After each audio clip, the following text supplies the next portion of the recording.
thinking about local democracy and how to make it more inclusive and expansive. The institutional change that I've studied more than any other change is a very simple concept, which is what day do we hold our local elections for mayor, for school board, city council, and so on and so forth. Currently in America, the vast majority of elections are held, I would say, quote unquote, on a weird day, a unique day that very few Americans know about.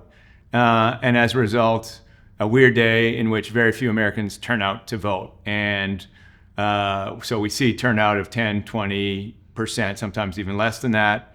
And of the folks, of the select group of Americans who turn out to vote, it tends to be a highly skewed proportion of the population. One very simple change, so changing the dates of local elections so that they coincide with federal elections, presidential elections, gubernatorial elections. That simple date change radically expands the electorate, so you get a doubling or tripling of voter turnout.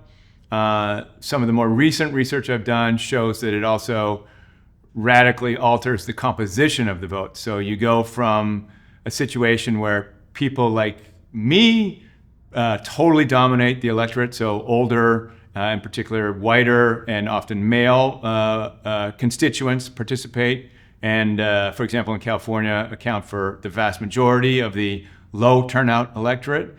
By shifting the date to the same day as the federal election, the share of young voters grows dramatically. So 20% more of the active voters are, say, under age 35. Your racial and ethnic composition of the vote changes so that it looks much more like the underlying population.